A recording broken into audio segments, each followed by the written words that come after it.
Chapitre 3, verset 28 à 29. 2 Samuel chapitre 3, le verset 28 à 29, la Bible dit ceci. David l'a pris ensuite et il dit: je suis à jamais innocent devant l'Éternel du sang d'Abner, fils de Ner, et mon royaume l'est aussi. Que ce sang retombe sur Joab et sur toute la maison de son père. Cet homme retombe sur la maison de ton père. Quand on parle sur la maison de ton père, on est en train de parler d'une famille.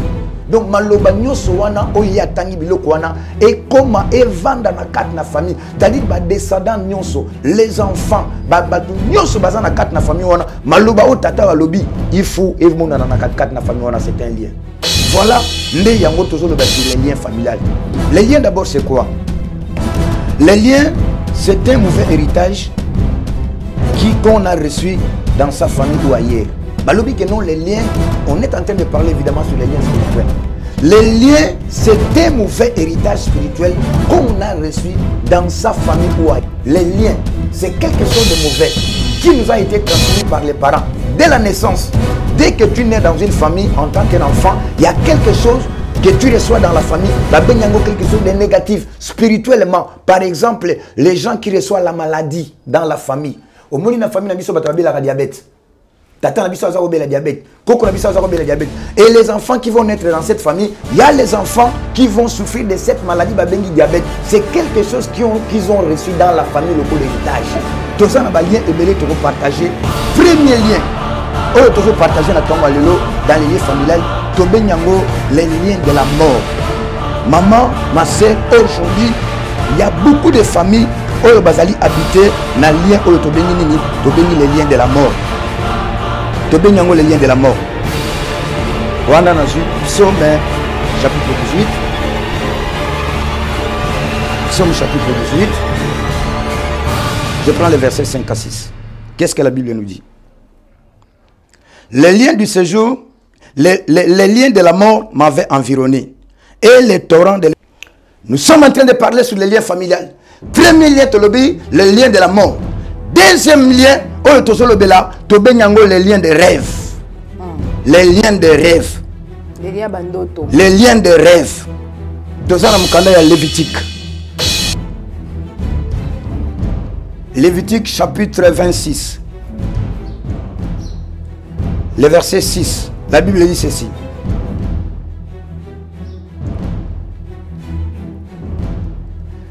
Je mettrai la paix dans les pays et personne ne viendra troubler votre sommeil.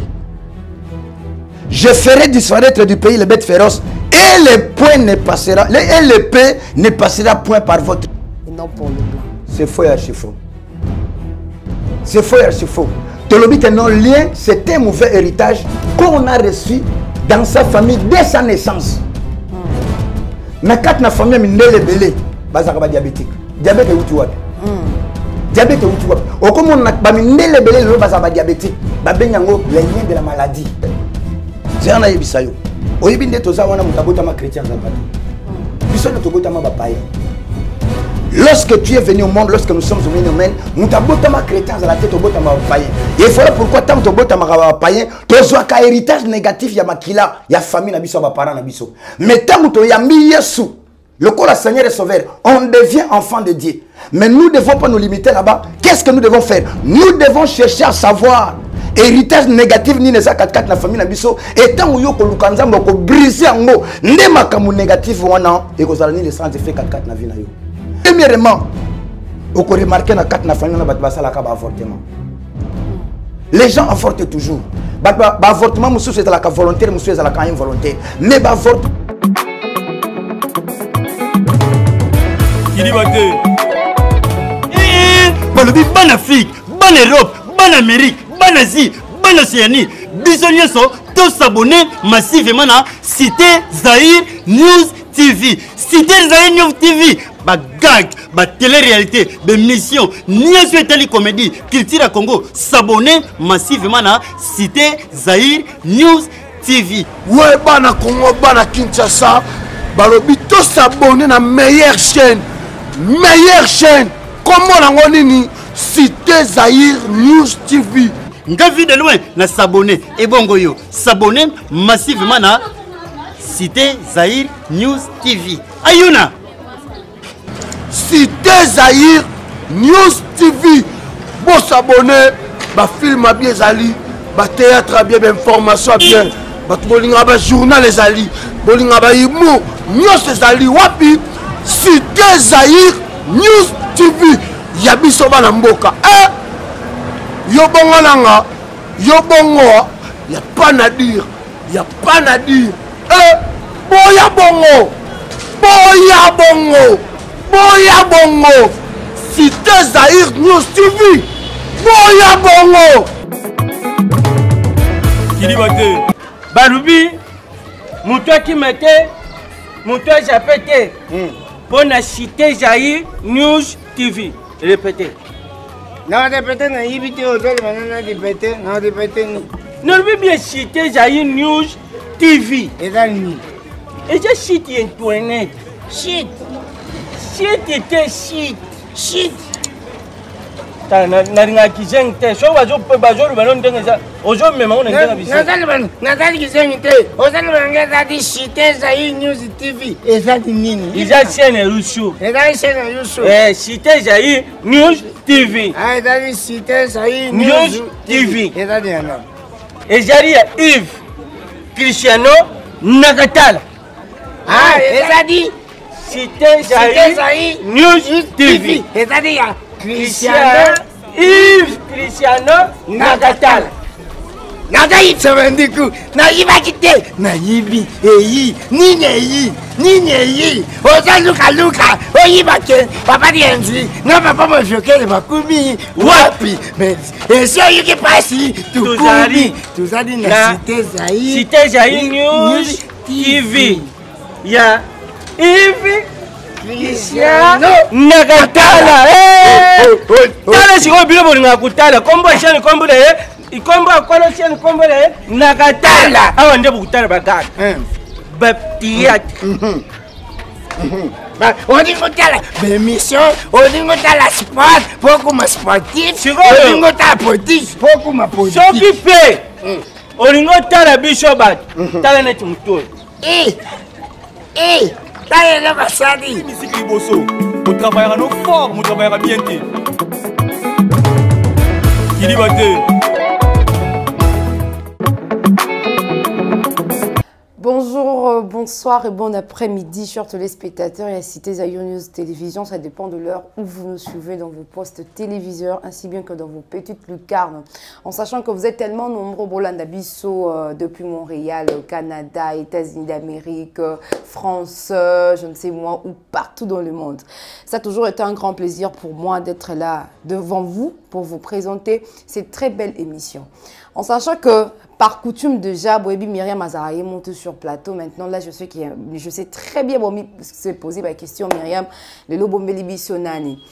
Moi, ça a toujours été un grand plaisir quand le pasteur Blaise m'appelle pour faire une émission avec lui. Je sais très bien que, chers téléspectateurs, vous étiez tellement bénis autrefois avec nos 2 numéros que tout tournant Kinaye, vous avez appelé, vous avez réagi et ça a toujours été un grand plaisir pour moi de savoir que vous êtes très nombreux Bolanda Bisso peut beaucoup réagir par rapport à ma commentaire nabino et tout ça et ça la Kabiso bien sur ces plateaux. Je ne suis pas seule comme je venais de le dire tout à l'heure, je suis accompagnée avec le pasteur Blaise, l'homme de Dieu. C'est avec lui aujourd'hui encore nous allons aborder un sujet très important que nous avons déjà commencé autrefois Yorlo Belango, vu que ça tellement large.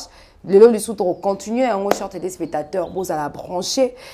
Bolanda Bisso, déjà je reçois mon invité sans plus tarder. Bonjour Pasteur Blaise. Bonjour ma soeur. Pasteur Blaise, vous allez bien? Oui, par la grâce de Dieu. En tout cas, Pasteur Blaise. Donc, yo moko yebi banto balanda kayo balingaka avant tout émission na biso il y a un mot que vous allez toutefois vous adresser na bayo babengami ba téléspectateurs na biso de part qui est base à la rassurer avec ce que vous allez dire comme étant homme de Dieu. Bah question na bango pezo biyano. Déjà moi j'espère à tout ça un mot par rapport à cette émission. Oui, merci. Na pamboliba na nzambe nyonso de partout dans le monde entier et si kabozola na biso nzambe a pambolama a komisa bino soyez rassurés na tongo na lelo bokozwa une bonne nouvelle enseignement kitoko oyo pambola biso vraiment et pesa biso longola biso voile na miso. Je crois que non, vous ne serez pas déçus. Merci beaucoup, Pasteur Blaise. Chers téléspectateurs, je rappelle que c'est lui qui est notre invité du jour. Avec Pasteur Blaise, nous allons parler sur le lien familial, les liens familiales. Pasteur Blaise, autrefois, nous en avons déjà parlé. Mais il y a la question phare yeba et il y a non par rapport il y a un lien familial. Nous sommes lien familial il y a du il y a beurre il y a ascendant abisso ou soit c'est dû par rapport à nous-mêmes ou soit c'est dit par rapport à moi comment pasteur. Merci beaucoup, ma sœur. Avant tout, Banda, je crois que non, il faut honorer un colo. Oui, après ce souffle de vie, après cette opportunité, on va prier. Seigneur, nous sommes tellement reconnaissants devant toi. Nous voulons recommander notre mission entre tes saintes mains. Que le Saint-Esprit nous donne la parole, qu'il travaille ensemble avec nous. Nous nous levons pour menacer toute pensée qui n'est pas de toi, que cela s'éloigne de nous. Au nom puissant de notre Seigneur Jésus-Christ, nous avons ainsi prié. Nous disons Amen. Amen. Ok.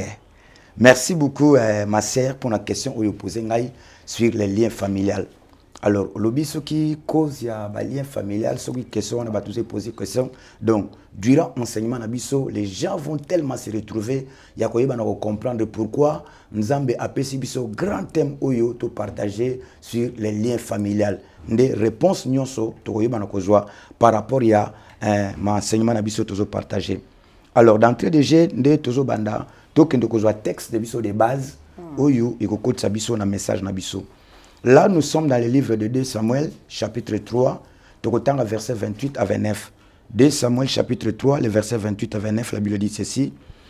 David l'a pris ensuite et il dit, « Je suis à jamais innocent devant l'Éternel du sang d'Abner, fils de Ner, et mon royaume l'est aussi. Que ce sang retombe sur Joab et sur toute la maison de son père, qu'il y ait toujours quelqu'un dans la maison de Joab qui soit atteint d'un flux ou de lèpre ou qui s'appuie sur un bâton ou qui tombe par l'épée ou qui manque de pain. » Ma sœur Oyo ezali la parole de Dieu. Nzambe nde azolobela biso awa. Nzambe azoloba awa nanzela ya nani, nanzela ya David. David oyo babengi l'homme selon le cœur de Dieu. Qu'est-ce qui se passe ici? Na histoire de Kotanga Oyo. Bazolo bela sur tata moko, tata wana ezana kombo nani, ezana kombo ya Joab. Joab asalaki nini? Joab akeko boma mutu. Mutu wana boma ki zalaki n'importe qui, c'était un général na kombo ya Abner. Akeko boma ye. Tango akenda ko boma ye, mutu wana zako ya po aluka kimia parce que na tango wana kimia zalaki te, ndeba yo kana David kimia zala. Mais général ya David na kombo Joab akeko boma mutu wana sans pourtant que non David a autorisé ye ou azala informé. Alors tango akia bomi mutu wana makila esopani lorsque David fit informer nde wana David asilika ki ndenge nini yo olongwe awa oyebisinga te nde makambo ko sala obomi tata wana nde David asiliki abandi kolekela famille mabe nde abimisi maloba que ce sang retombe sur Joab et sur toute la maison de son père. Makila ya mutu oyo ke ko boma kuna sans pourtant ngana zala informer makila na ye ekoko elikola mutu na yo ti na famille ya tata na yo mobimba abani ko citer na kat na famille. Regarde makambo ekoko melabino. Qu'il y ait toujours quelqu'un dans la maison de Joab qui soit atteint d'un flux ou de la lèpre, maladie. Ça c'est la première chose. Qui soit enfin le fait le qui s'appuie sur un bâton ou qui tombe par l'épée, l'iwa, ou qui manque de pain. C'est-à-dire, misala est comme compliqué. Alors, David aloba ki maloba wana, aloba ki na famille nani, aloba ki na famille ya muto babengi na kombo ya Joab. Pourquoi aloba ki maloba wana? Parce que Joab akenda kobo mamutu. Atango ke kobo mamutu wana, chef na ya yeba ki tatinda kete, nde abimisi maloba wana na kat na famille nani, na kat na famille. Alors maloba ya abimisa ki wana et constitue ki lien na kat na famille wana. Voilà origine oyo lien familial et outi na kat na famille. Alors que le sang de cet homme retombe sur la maison de ton père. Quand on parle sur la maison de ton père, on est en train de parler d'une famille. Donc maloba nyonso wana oyo ya tangi biloko wana et comment evanda na kat na famille, c'est-à-dire ba descendants nyonso, les enfants, batu nyonso baza na kat na famille wana, maloba o tata balobi, il faut evmona na kat na famille wana, c'est un lien. Voilà, nde yango tozo le sur les liens familiales. Les liens d'abord c'est quoi? Les liens c'est un mauvais héritage qu'on a reçu dans sa famille ou ailleurs. Balobi que non, les liens, on est en train de parler évidemment sur les liens spirituels. Les liens, c'est un mauvais héritage spirituel qu'on a reçu dans sa famille ou ailleurs. Lien bako zango na kat na famille ndeto uti ko loba wana ba laquelle famille na bino mabe parce que za membre na kat na famille maloba wana constitue lien au botami nango au koli nango ba benyango héritage mauvais héritage négatif. Et lien bako zango pe ailleurs comment na ko expliquer ndenge to ko zo lien ailleurs. Deuxième définition balobi que non, c'est quelque chose de mauvais qui nous a été transmis par les parents. Les liens, c'est quelque chose de mauvais qui nous a été transmis par les parents. Dès la naissance, dès que tu nais dans une famille en tant qu'enfant, il y a quelque chose que tu reçois dans la famille, quelque chose de négatif spirituellement. Par exemple, les gens qui reçoivent la maladie dans la famille. Au moins, dans la famille, il y a la diabète. Et les enfants qui vont naître dans cette famille, il y a les enfants qui vont souffrir de cette maladie, diabète. C'est quelque chose qu'ils ont reçu dans la famille, le héritage. Troisièmement, les liens, c'est un mauvais contact avec le monde des ténèbres. Mutu oyo azalaka na contact na monde des ténèbres. Lorsqu'on parle du monde des ténèbres, on parle sur Satan, les sorciers, les démons, les occultistes. Mutu nyos azalaka contact na batu wana. Aza mutu oyo ba démon bazolanda vi na ye, aza mutu azalié. Je donne un exemple facile. Bato bakendakanda kwa nganga.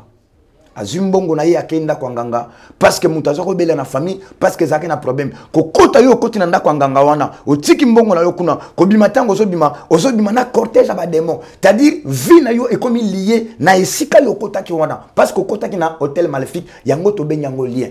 Alors, les liens familiales pourquoi?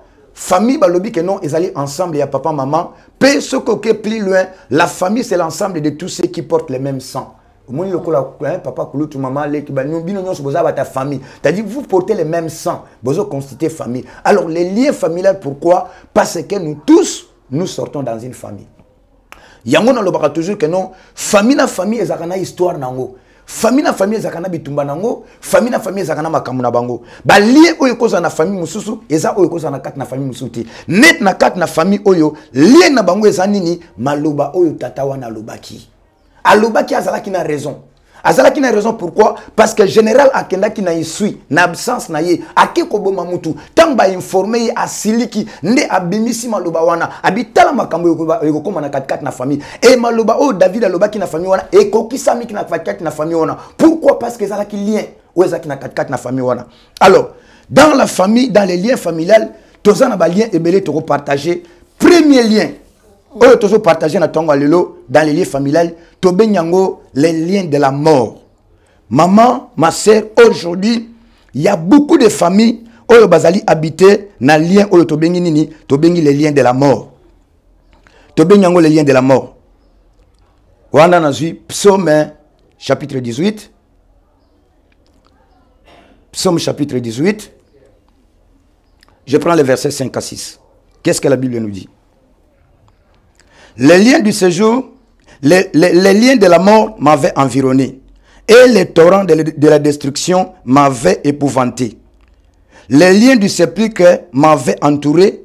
Les filets de la mort m'avaient surpris. Ça, c'est David qui est en train de parler. Alors, les liens de la mort m'avaient environné. Environné, c'est-à-dire l'attaquer.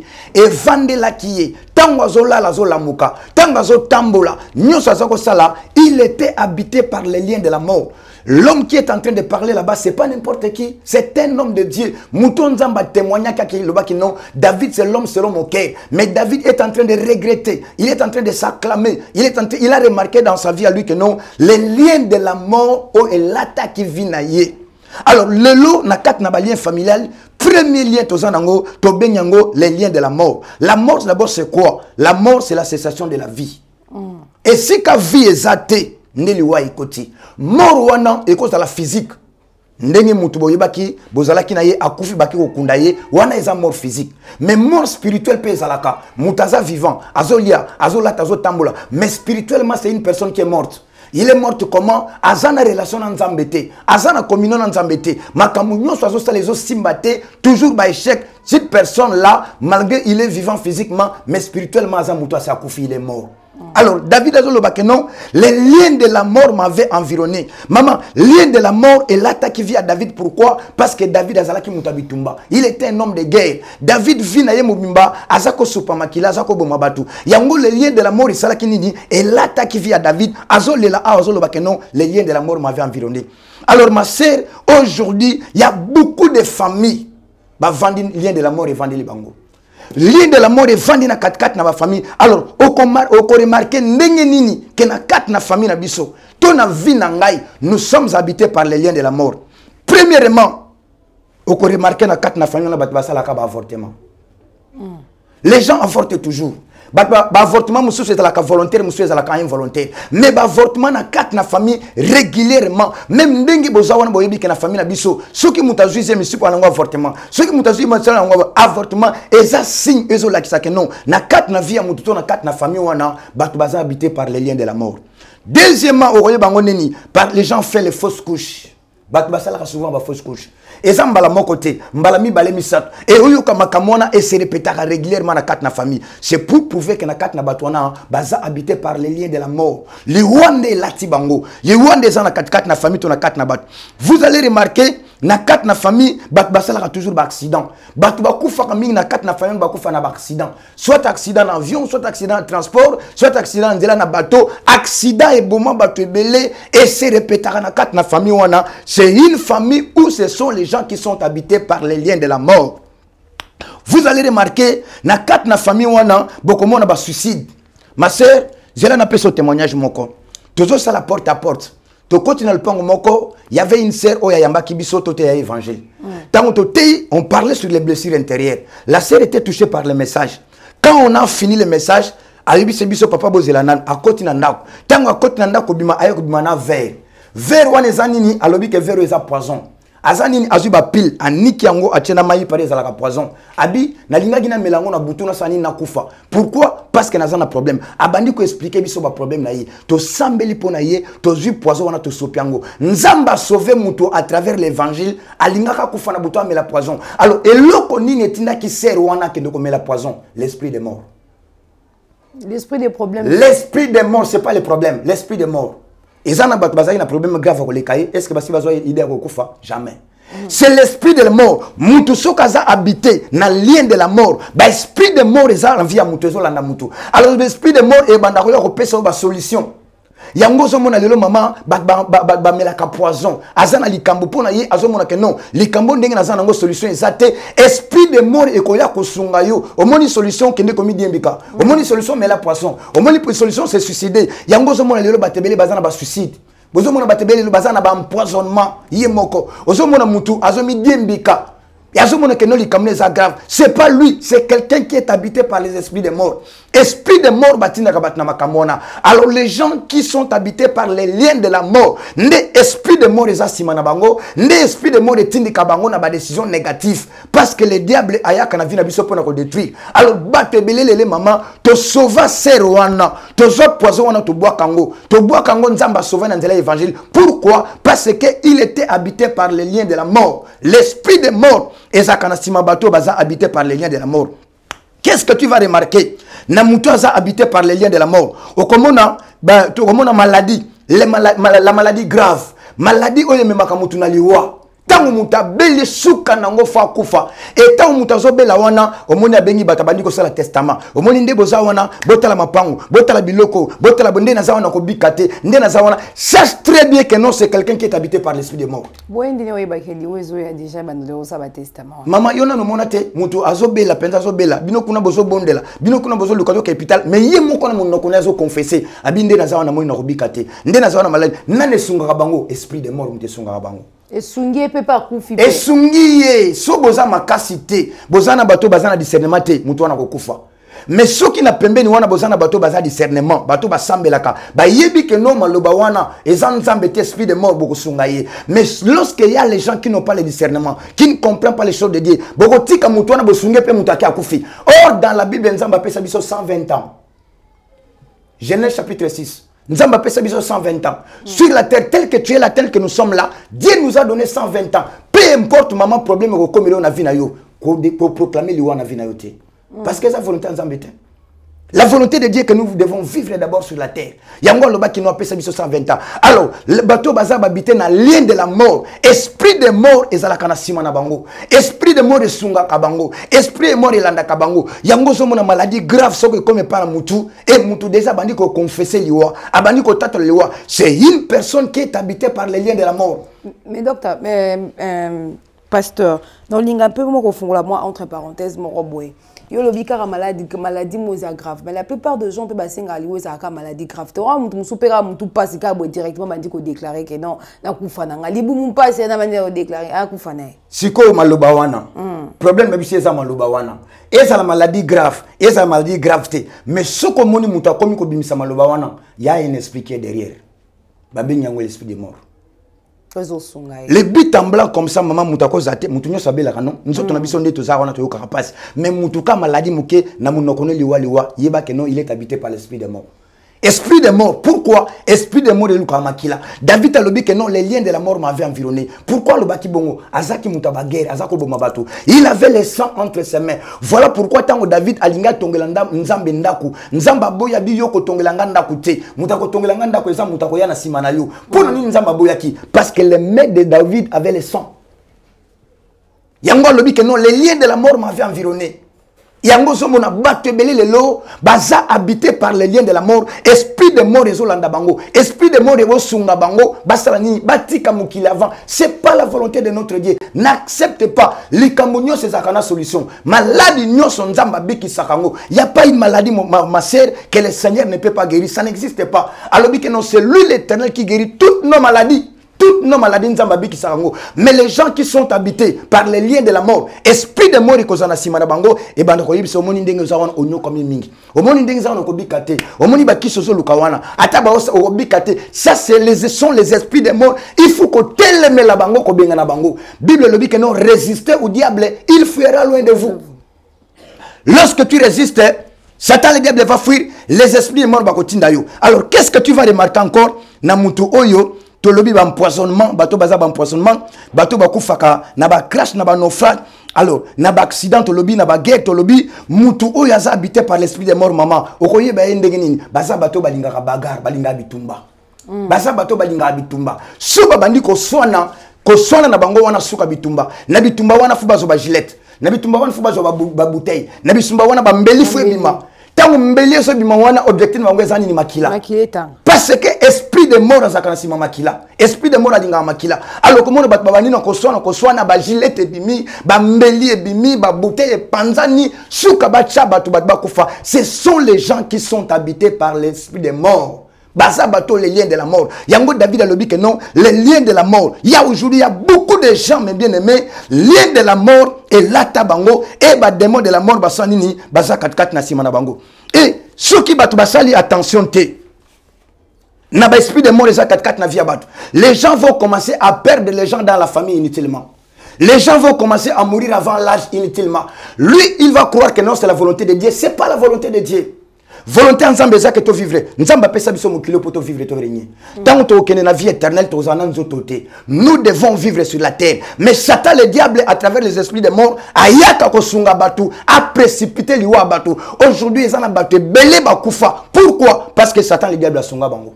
A sunga bango comment? À travers les esprits de mort. Alors, qu'est-ce que les gens vont remarquer? Mutuo maman aza habité par les esprits de mort. Akoye bango na bando to tanga ko banda ko lala. Tango lala na butu, mutu aza habité par les liens de la mort. Esprit de mort, a komona na butu na ye, azalaka a se retrouvaka na cimetière na bandoto na ye. A se retrouvaka na cimetière. na cimetière wana azaka souvent na cimetière souvent ndoto wana ezongelaka ye régulièrement na semaine bo akosala ndoto wana 3-4 fois même toute la semaine alotaka azalaka na cimetière alotaka azalaka esika ba pierre tombale alotaka na butu azaka esika bazolelaka matanga baveye nde tobenga yango matanga esika matanga azaka bandoto wana ezongelaka yo régulièrement ça te prouve mes bien-aimés. Tu es dans les liens de la mort. Les esprits de mort bazana simayo bazolandayo. Alors ce qu'on kebiten de konanga oza makasité discernement zate. Tu peux mourir au kufina yo pe au monango le collage. Pourquoi? Parce que ba démon esprit de mort bazana simalayo. Et bon pasteur ce que que mutazolo tawandoto asolana batu bakufa, ezaki barrière grand-père ne bakufa moment solo à chaque fois bazolia et tout. Wana ezape kolia ce mutazo ce qui mutaloti na butu alia kamingi wana eza initiation à la sorcellerie. Ce qu'on a banina ba o bakufa wana. Nazo kende. Ce qui mutaloti aloti na kofongola ngo na enseignement total en prochain on parler un peu sur la sorcellerie. Ce qui mutaloti na butu olia kamingi o se retrouver na ba restaurant na ba malewa esika ba lambaka oliaka mingi osalaka ndoto wana butu ezo la kisa sorcellerie initiation à la sorcellerie balingi ba kotelo na sorcellerie inconsciente soko za makasité ba kopeso kinduki wana eza parenthèse mais mutu alotaka na butu alotaka oncle papa mutu bazaka na ye asa kufa plusieurs années mais abimela kayo mutu wana eza yete c'est-à-dire quoi eza bandoki o batikal na kat na famille bangonde bazokende ko lata elonga mutu akufa bazolate pourquoi parce que bazolinga ba ya epai na yo soki aye physiquement bo oyeba ye nde mutu ayaka epai na ngeza la kaye alors basala nini bakenda ko lata elonga mutu akufi sans Jésus-Christ akufi sans protection. Parce que Moutou a koufi avec le Seigneur, bakosa elongi na été.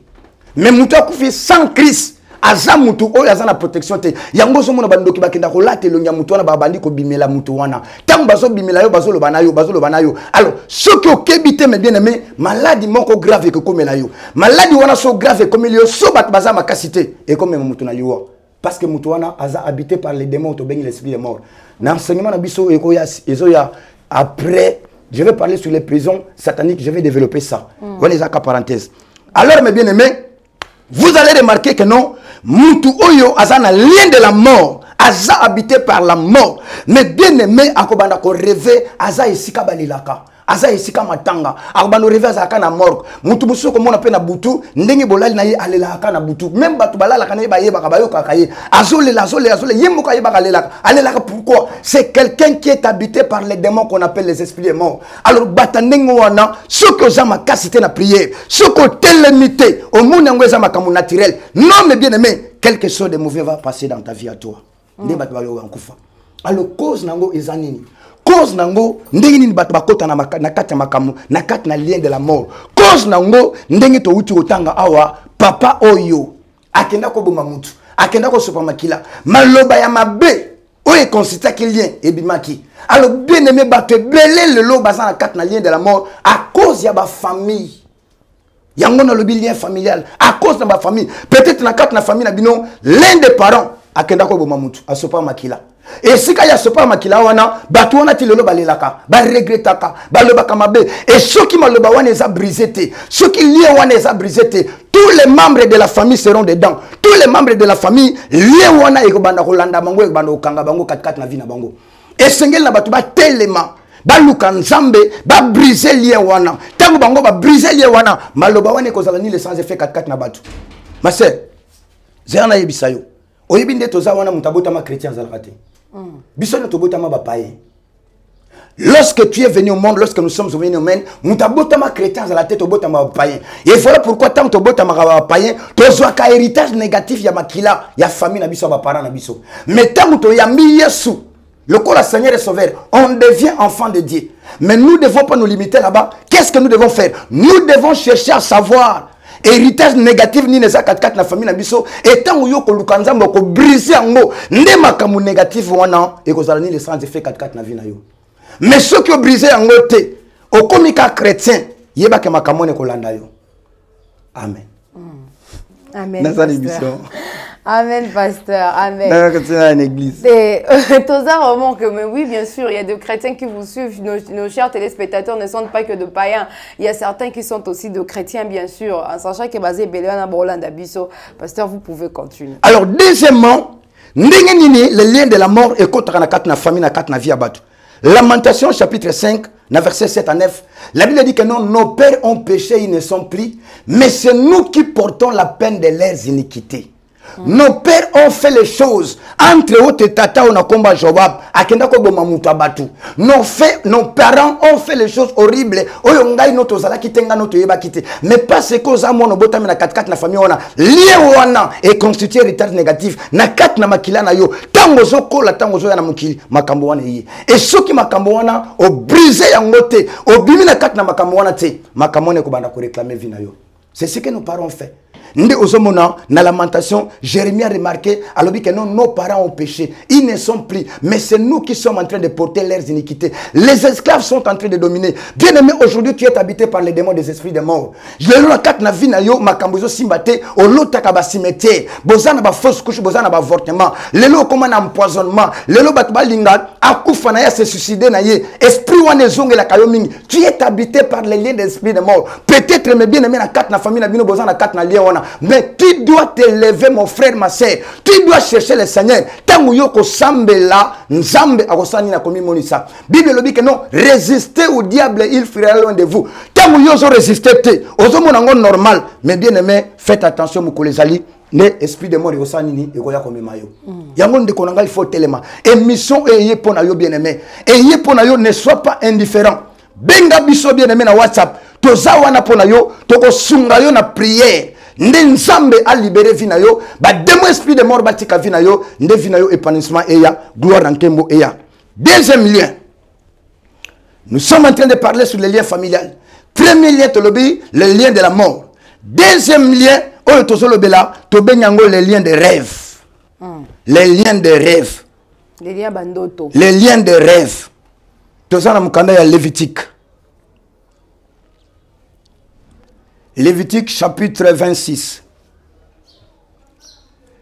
le verset 6, la Bible dit ceci.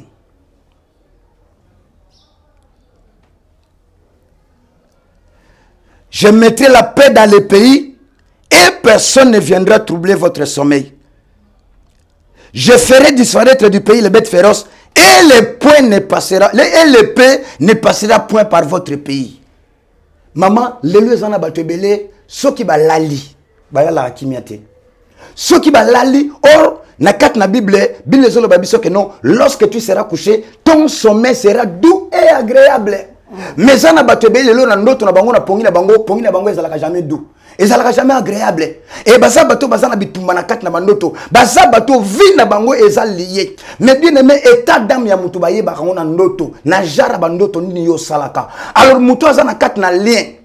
Benyango lien et au moment même na bandoto na ye vie eza lié et bien aimé soko bimi na kat na lien wana te vie na yo makambo eko simba te et lo kama lungu eko salama te ndenge nini mutako yeba ke nde naza awa naza na kat na lien ba bengi lien de rêve. Premièrement na ndoto na yo o revaka ex na yo azala mwasi ata mobali. Bosibo kabana ça fait des mois. Bosibo kabana ça fait des années. Mais na bandoto na yo bozala kana ye. Na bandoto bobima kana ye. Na bandoto boya kana ye. Ndoto wane zongela kayo régulièrement ex na yo wana. C'est-à-dire vie na yo eza lié na mwana mobali wana mwana mwasi wana. Eza lié pourquoi? Tango bozala ka ensemble, ezaka na maluba obino bolobaka. Nde tozana to kabwana te. Nde tozana ngano na liwa. Mais banda bo kabwana, bolongola maluba wana et constituer lien. Bolongola yango te constituer lien pour na bino. Et vous allez remarquer que non, ce qui lié wana eza brisé te. Et si ka yo kei l'une ou l'autre, okozala hérité, okozala rester na libala na yo. Maman, tosi tokuta na ngomba lebelo moni mutu, moi si avandi na mobali na ye, ngai kombo na nga Blaise me yazo tanga comme André. André wana nani mobali na ya kala. Azo tanga comme André wana, André mobali na kala. Azo tanga point nini parce que zane loko mo ezo lié na ye. Ezana lié moko eza wana. Pourquoi basi bakabona mais kombo na ye zonga ka toujours na monoko na ye pourquoi? Parce qu'il y a un lien. Oh bango basala. Peut-être na malobana bango, balobana. Ba musu basala pacte, bazokana bajet bamela makila. Bakata bakabona mais lié wana katana te. Ba musu basala ba pratique sexuelle. Oh bango ba basala. Et considère le kola lien. Mais parce que bino bo kabona bozala ka soute. Lié wana esa brisé te bien aimé ko réclamer ko landa yo. Ekolanda ye yango komona bandoto na yo okobando se retrouver zala kana ye bozala kana ye mengane to sito kabona kala mena lota kaye poni o lota kaye parce que quelque chose est lié bino parce que nano brisa ngote bien aimé yango benga biso toko sunga yo na prière afin que lié wana katana. Deuxièmement, na kat na lien de rêve au ko remarquer nini retour au lieu de travail. Ozako sa na compagnie moko, na bureau moko, ozako sa na mutu moko boye, mais ça fait plusieurs années, plusieurs mois au kabo na patron wana na musala mususu, musala mususu, mais na butu ozonga ka na compagnie wana, ozonga ka pa patron wana, ozonga na musala wana, ben eza na lien moko ezo lié bino wana. Oyebi mama lelo ba misala ebele. Eza ba misala eza consacré par Satan le diable. Na sambela pona jeune maman moko. Jeune maman azalaki coiffeuse. Azalaki coiffeuse. Maman wana azako leka ayoka nga na zako te ya makambu oyo aye ko partager na ngai na sambeli pona ye na côté na programme prière de délivrance na sambeli pona ye tangu maman na lobby azongi musala patron na ya benga na ye abi yo okenda ko sambela wapi c'est ko changer église abi na changer église abi banda lelo musala siliko ya soa wate babengane na musala babengane pourquoi via maman wana ezalaki lié na musala patron wana azako sala bango azako sala étoile la bango yango lelo ba misala ebele basale la kaba agent yango ba misala ebele lelo basale la kaba tout ozomona mutu azo sala musala bafuta kaye mbongo ebele mais na mbongo ebele wana ba famille ba diaka mbongo wana te mais na mbongo ebele wana il est incapable de faire des projets sur bata moi lupango mais asimba ka mbongo ne kendaka na ba futilité mbongo ne kendaka na ba dépenses inutiles dès qu'il a l'argent mbala moko ba chéri mbala moko boye bilamba mbala moko boye ako se retrouver $2000 na un mois ici la sala ngone loko te mais asala ka musala bien na mboko asimba mbongo c'est-à-dire musala wana et a problème yango zo mona mutazo sala musala mais famille la yeso se retrouver te. Les gens sont en train de souffrir dans la famille, incapables à cause même $100, même 200 pesos, commerce. Il ne peut jamais le faire. Mais si on a koufi, à Robimisambo, mais si on a mis sabat à Robimisambo, c'est-à-dire Moussala ou Aneza Moussala Mabé. Alors, si on a le batebe, le vin à Bango est lié à Moussala. Peut-être que le Moussala wana a consacré Moussala naïe. Alors, c'est wana balongole na Moussala. Aïe, koso langi papa balongole na Moussala ngabi gloire à Dieu. Muntaza ko bombisa yesa patron na bino. Patron na bino sala ka betoile na bino. Ya nzamba longole na Moussala wana. Le kolo yebi Moussala abani ko sala ndako ba client babani ko ya. C'est-à-dire eza lien oyelila ka bato misala bato. Troisièmement, ndenge ni nokoyeba ke no mutu azana 4 na lien de rêve. Retour na famille. Azonga kana famille na parcelle familiale, azonga na université sikatanga, azonga toujours na ndoto na baninga oya kola na bango, azonga toujours na butu arrevaka toujours.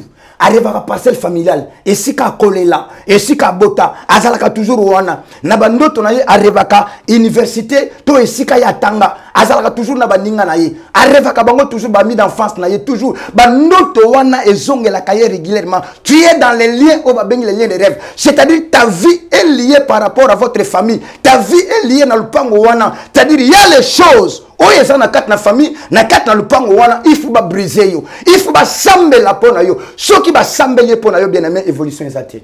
Et pas nimza omona ngote. Oza mutu oyo osolongwa, onga famille wana la yikut na sina kenda nga. Ngakula te, mais ba ndoto wana ezo la kisayo ke non, vie na yo eza lié toujours nesika wana. Il faut ba sambe la pona yo, ba briser yango po bo fungame ya kat na vie no nzamba pambola vie na yo. Mais ce qui ba lié wana eza briser te, tu vas commencer à tourner en rond. Comment mutu akoye bakenonde na zawana naza 4 na balien de rêve. Na 4 na balien de rêve, tu es en train de rêver un féticheur, un marabout, un magicien, oyo consulter banda kala. Ozalaka na problème, peut-être ozalaka malade. Peut-être likambo moko ebungi saka eloko. Okenda kotalisa okende panga konganga. Tango okenda kinanda konganga wono memaki mbongo. Ozu mbongo na yo otie na hotel. Esika basala misala bangwana, bacha babujo babenga ngo hotel. Ozu mbongo na yo kitisi kuna. Osala peut-être pe malade ici là. Peut-être pe ozo pe solution na ndenge na mlikambo wana. Mais qu'il le plusieurs mois, plusieurs années, on continue à rêver nda konganga wana. On continue à rêver marabout wana. On continue à rêver vina yo eza lié na mutu wana. C'est-à-dire, tu es sorti avec un cortège de démons. Yango somo na batelibele bazakana difficulté mbongo mbongo bayi bakaye. Maman moko na kutana ye esika chaka ba linge na ye azakana fongola. Ye moko chaka ba mbongo na ye. Soka mbongo 1 million aya ko zonga kuta 300,000. Mbongo musu ezate. Muta fongola kazakate ye moko na kadena, ye moko na fongola. Mbongo ebunga kaye na tune mama na sambeli pona ye mbongo ezo continue ko bunga. Na benye mama tu as un problème. Tu dois me dire. Na bandi ko poser la question. Aza muto aza ki spécialiste au Kenya nanda kwa wanganga. Aïe. azala qui expert na okenda ba consultation na okenda ba consulter etango ke kuna ba senye mbongo chambongo wana awa azimbonga che wana ndengo che mbongo na yo mbongo neza contrôler na monde à ténèbres ba demo ba so contrôler mbongo na yo ba ko banda ko landa yo ko yiba yo ba mbongo ko zwa yo et netango mama wana avouer maloba wana to longoli maloba wana to sambeli pona ye muta ko yiba sumbongo na ezate bien aimé ozo kanga esiko za wana osio kenanda kwa nganga osio kutana marabu osio kutana féticheur nambiku di moko boye pona problème o continue ko lota na noto vina yo eza lié na mutu wana fuba sambela pona yo yango benga biso na WhatsApp ko hésiter te to za wana pona yo on va t'aider dans la prière soko so continue bongo bana olela mbongo na yo mbongo e bano bongo yo c'est un lien oyo constitue mutu wana ndenge nino koyeba kende naza awa naza na kat na lien de rêve na lien de rêve o revaka noko na bina zala ki occultiste to l'un des parents zala ko occultiste ma certika na yebisa yo mutu nyonso oya kola na ndako occultiste oya vanda na ndako occultiste a héberger yo a foutre yo be étude asungo na mariage asungo na voyage asungo na musala asbatu nyonso wana bazala na kata lien lié wana zakalia yo occultisme c'est-à-dire misala ya mutu wana eke banda ko réclamer bino même olongwa na ndako wana mais olia mbongo na ye okola bongo tous ces gens là baza bato baza na kat na lien occultisme. Mais pasteur, comment oyeba mutu ni tabaja wana za occultiste? Oui bien aimé maman mutu mwana nzambe oza na discernement c'est facile ko yeba ngo mwana na nzambe oya sambelaka aza na discernement aza na facilité ya ko yeba que non ndako esiranga na vandaka soit l'un des parents, soit grand frère, soit grande sœur, mutuaza occultiste, tu peux le savoir. Premièrement, Nzamba Lubaka, dans les rêves, Nzamba Bandola Kisaoye. Nzamba Bandola Kisondako wana. Omono ndako wana zakamulili. Menga na vanda kana ndako zakamulili ndengeni. Pona ko l'action na kat na ndako wana mikambo ezali. Nzamba Lubaka, Nzamba ko l'action na rêve. Nzamba pe yo moko pe na ndenga misala na ye. Omona bandako ebele ba chambre wana bat bakota kate. Eza ebele na gishasa wo. Banda ko ezebele o na chambre wana bato bakota kate na chambre wana bakombola kate oyebi yango bien soko moni déjà bongo c'est-à-dire ya ça ne va pas na kat na famille wana e bato ndenge wana fuba sambela pona yo mama ndeko nango zo kangai olinga ko loba makambo te pona yo monango na ye pona condamner yo te mais na ye pona fongola yo évangile ye pour fongola maman c'est pas une bénédiction ne continue pas mes bien-aimés à garder ces choses. Bien aimé makambo ko kangayo c'est un lien. Yango zo mona ma sœur, la plupart abana ya babatoyo, la plupart ba komisa bana bango basi ba femme de nuit na bango. Ba occultiste belé lelo, ba komisa bana ngo basi ba femme de nuit na bango. Et belé ba bimana bana na bango physiquement. Ayebi, azon bongo belé apesa yi. Muso apesa yi mutuka. Muso atinda yi na poto, abi ko lobate. O sala yango bien aimé fuba sambela pona yo. Parce que c'est un lien. Ozana kat na lien fétiche. Ozana kat na lien occultiste. Papa moko azala ki occultiste. Azako sala ndenge nini ake asali ba incartation abimisi mbongo tango yena mbongo wana $100 ayibisi bane boya mbongo wana te azabo ya mbongo wana bokende ko changer ngo boya ngo te tango bake ko changer ngo bazwi mbongo wana basali ata o changer mais origine mbongo wana uti wapi eza mbongo mabe mbongo wana ko landa bino ko réclamer bino sobo sambelité soba briser lié wana te yango zo mona bane belé lelo bazo souffrir à cause avant d'en ndako occultiste à cause d'en ndako occultiste a nourri ça yo bien aimé tu es dans un lien. Il faut pas sambela pona yo yango zo mona na bandoto na yo ezonga zonga okoyeba ngo ndenge nini naza na kati na lien de rêve na lien de rêve mutu oyo ozolota ndengo tuna kinga question ko lia na bandoto na yo lota ko liaka tamusu na nduto liaka na ndako na yo tamusu liaka na restaurant tamusu kenda malewa ozake sika balambaka biloko tamusu liaka ba pondu biloko balambi na mafuta rouge yo moko peso mona me oliaka souvent ndoto wana eza initiation à la sorcellerie inconsciente soko continue to koma ndoki papa moko akoma ndoki ndenge nini papa wana azako linga une jeune maman moko boy alingi jeune maman wana azoboya adinga funa prouver funa linga mama wana ake pa nganga ake ko luka domination bo pesa nga domination pour moi si wana so na pesa mbota limbangai domination na ba pesa ke ba pesa sorcellerie. Oh papa wana ignorant, il n'était pas parti pour devenir sorcier mais ba pesa sorcellerie ba kosier aye ba rok marendenge nini batu ba komi ko kufa na famille na komo papa wana batu ba komo lota ye mabe batu ba komo lote mabe tellement batu ba kufi ebele na famille bazolo baka komo na ye bazolo taye ba boma ye ko boma famille kangai ba bete ba tumba ya kufa papa wana kufa pona nini akenda ko luka sorcellerie te mais il est devenu sorcier inconsciemment. Yango lelo sana batebele na ndoto bakope soki ndoki un sorcier dans la famille ou un sorcier quelque part akobanda koya ko bimission na kati na butu na banoto banda ko memayo na kufa na bango bokende ko lia ndenge ko lia wana bazo initier yo. Et si tu n'es pas fort dans la prière, muta komi ndoka komi sorcier inconsciente. Bato bakomo lotaye o na lota ki azo finangai o na mona ki azaki bulumbi bitakale zate bilambe zate o na mona ke tu es déjà initié dans la sorcellerie inconsciente. Bien aimé ba sambela pona yo yo moko ko bimate me fu ba sambela pona yo ponza makangola yo pona silisa na lien de rêve ndenge nini koyeba ke noni nazawa naza 4 na lien de rêve na ba ndoto na yo ozonga kana kata mai soit na ba piscine soit na fleuve soit na mai osokolaka na mai, soit tu es avec beaucoup de gens, soit ozana bilamba, soit ozana bilamba te, noto wana ezongela kayo régulièrement, osala kango fréquemment, mais bien aimé elinko lobakeno, dengo zawana, vina yo ezalien na esprit de zo babengi ya sirène, esprit à sirène. Vina yo ezalien esprit de zo, vina yo ezalien esprit à sirène. Je vais développer son enseignement na pesika flash mais na ko développer ngo. Vina yo bien aimé ezalien esprit de eaux, ba benyango esprit de sirène. Maman dans chaque endroit il y a un esprit. Et tant yo so ngaka na kata mai, osokola mutakala, ozakana batu, ndoto wene zongela kayo, vina yo ezalien esprit à sirène. C'est pas une bénédiction faut ba sambela pona yo. Alors mes bien aimé, tu peux pas continuer.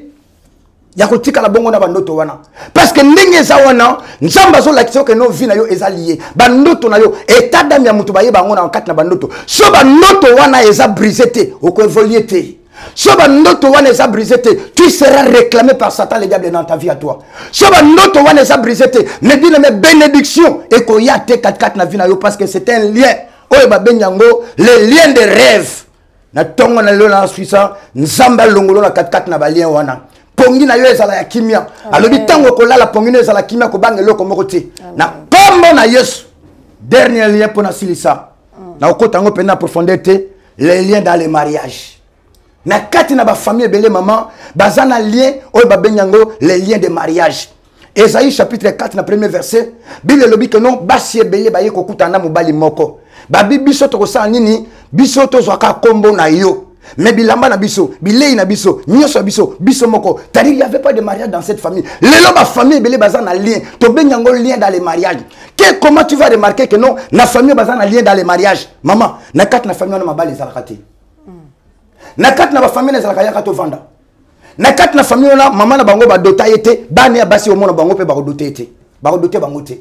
Na kat na famille wana, lokola papa dota moi na été même bana mibali bakodoté basi na bangote. Azo moi si aboti ça 5 4 bana ba vanda na bango. Idée ya kofuta mbongo ezate et non tout na vanda ka bongo na mais bien mais c'est un lien. Yazo mon ngo ça normal c'est un lien.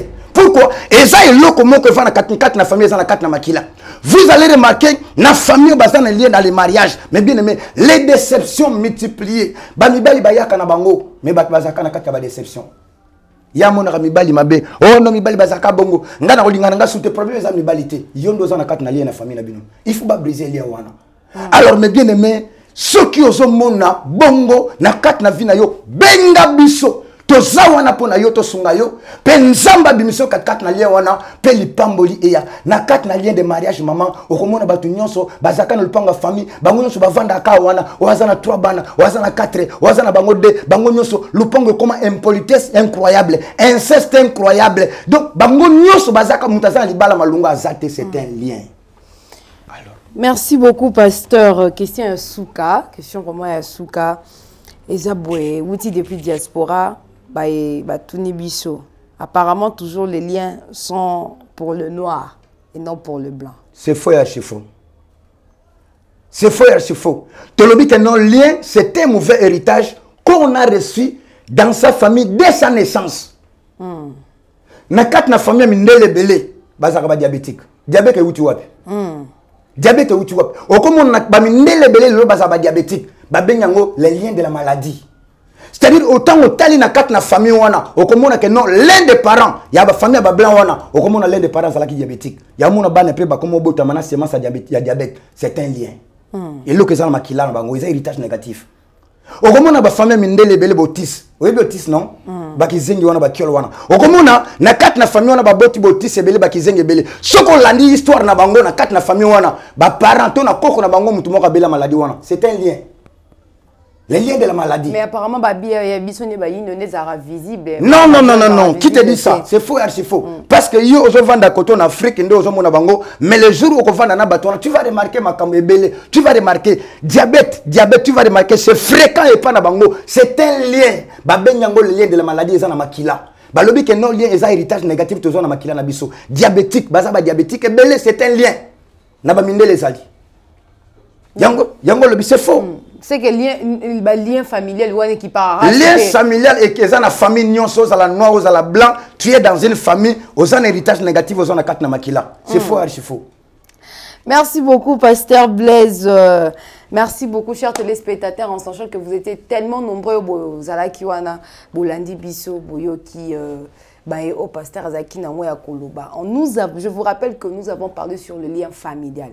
Sur le lien familial, Binomoko Boyoki, au pasteur, donc, Naloba, Nzamba Tsaki na Katia Moussali Nae, à l'Obedi Bisso Makambu. Oh, vraiment, peut-être mais à travers le serviteur de Dieu, parce que nous attendons déjà vers la fin de notre mission. J'aimerais bien que vous disiez quelque chose. Nabayo balandi biso, téléspectateurs nabiso. S'il s'agit même de faire une prière, et puis moi je vais clôturer. Merci ma sœur. Avant de clôturer, tu as une émission nabiso. Tant que tu as remarqué ma cambobalien, tu lobby les liens de la mort, les liens des rêves, les liens dans les mariages. Alors mes bien-aimés, que faire? Osée, chapitre 4, verset 6, la Bible, mon peuple est détruit parce qu'il manque la connaissance. Maman, la connaissance nous donne les bâtons des commandements. La connaissance nous enlève la voile. La connaissance nous donne la victoire. La connaissance nous amène la bénédiction. La connaissance nous apporte la lumière. Moutou azana kat na ignorance, azam moutou oyo, Satan le diable a koya ko profiter pour akangaye. Mais moutou a connaissance, lumière essayé. Mais bien aimé, après avoir écouté de tels enseignements, il faut voir les longoyos. Lumière ya kat na vie na yo, parce que nzamba linga pambola yo, nzamba linga fongola yo, nzamba linga kangola yo. Alors la première des choses, mes bien aimés, motema na yo za la kofungama. Ndima maloba oyo, kolobate bango bazala kabongo. Non mes bien aimés, message za pona yo. Ndima yango pe nzamba fongola yo. La deuxième des choses, c'est la prière. 1 Jean chapitre 3, le verset 8, la partie B, la Bible dit que non, le Fils de Dieu est venu pour détruire les œuvres des diables. Bien aimé, les liens familiaux, ce sont les œuvres des diables. Objectif à diable, en Jean chapitre 10, verset 10, les voleurs, il ne vient que pour dérober, égorger et détruire. Lorsque le diable vient dans ta vie, dans la vie de quelqu'un, pour accomplir sa mission, mais nzambe aye pour fongola yo na kombo na Yesu. Yango benga biso na WhatsApp. Benga biso na numéro o bien aimé toza wana pona yo. Toko tchao na programme à prier toko landa yo. Toko sambe la pona yo. Esprit de mort etika yo. Ba lié note etika yo pour nzambe apambola yo. Nazo pesa numéro avant na sambe la pona yo. Numéro na biso ezali plus 243 89 76 96 423 plus 243 89 76 96 423. Bien aimé na lingo sambela nangai. Bible le dit que non, la foi vient de ce qu'on entend vient de la parole de Dieu. Ce n'est pas en vain au kutani na occasion ya koyoka ba enseignement oyo. Bien aimé zongo positif. Na ye pona condamner yote, mais na ye pona fongola yo. Na ye ba que non longwa ignorance parce que nzamba linga pambola yo. Yango sambela nangai siko zali. Loba nkolo Yesu. Na yo ki maloba na yo. Pe na ndimi yango. Okufa ki pona ngai. Usopa ki makila na yo. Pe osomba ki ngai. Lelo. Nabimi na lien nyonso. Oyo ezala ki na famille na ngai. Ezala lien de la mort. Ezala lien de rêve. Ezala lien de mariage. Na proclamer liberté na ngai. Na kombo na Yesu. Na ndimi oyo ki ngai. Lève ta main vers moi là où tu es. Parce que quelque chose va se passer ce matin. Jésus a dit que vous êtes pire à cause de la parole que vous avez écoutée. Père, je prie au nom de Jésus-Christ. Je brise les liens, Seigneur, dans la vie de mon frère, de ma soeur. Toute personne qui t'a écouté ce matin, Seigneur, que les liens soient brisés par le feu de Dieu. Au nom puissant de Jésus, je libère la grâce, je libère la bénédiction. Dans le nom puissant du Seigneur Jésus-Christ. Merci pour la liberté. Merci pour la victoire. Merci pour la grâce. Merci pour la bénédiction que tu as donnée à travers la parole. Au nom de Jésus-Christ, qu'il voie ta main, qu'il témoigne la grandeur de ton nom. Dans le nom de Jésus-Christ, Nous avons ainsi prié. Nous disons Amen. Amen. Acclame le Seigneur là où tu es. Tu es béni. Le tu es béni. Seigneur, tu es béni. que Dieu nous bénisse. À travers les messages que tu as écoutés, tu es béni. Amen. Le Seigneur va faire. Yango benga biso ko hésiter. Merci beaucoup, Pasteur Blaise, parce que vous avez répondu à notre invitation. Ça a toujours été un grand plaisir de vous recevoir sur notre très beau plateau. Et là, je dis déjà un grand merci à maman Anne-Marie Nakata, là, depuis Montréal, à Mère Boss Kourayaman Reyes Diaz. Je dis un grand merci à vous qui nous suivez depuis Montréal. J'ai dit aussi un grand merci à Lionel Le TI qui nous suit aussi, à Neol Makolo, Aristote Malongi, Aristote Mata, le jeune millionnaire. En toi, vraiment, Papa Bambote Ebele. Je dis aussi un grand merci à Papa Bébé depuis Montréal, à Papa Olivier Mouimba depuis Montréal, Bartheil Kalaki, toute la famille Kalaki, Tobandine à Merveille Kalaki, Bertel Kalaki, Karine Kalaki, Emmanuel Kalaki et Hervé Nakatala, ainsi bien que Nasuki na Hervé Lukusa. Merci chers téléspectateurs, c'était un grand plaisir pour nous d'être là.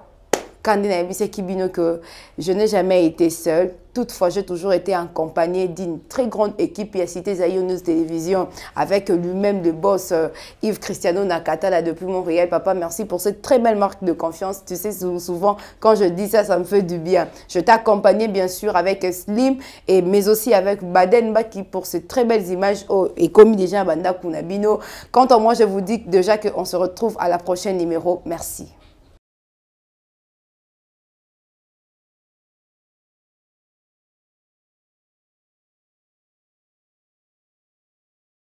Limbo, père son âme. Maman j'emmène Nzalim Pia. Yoka mwana na yo. Ya bozalate. Eric Kabe, un garçon crédible. Pour le gens qui a embouteillage, Jamoni Potiramba Nanaye. Animi Moussalane, Beba, dans la niveau. Sarah Boanga.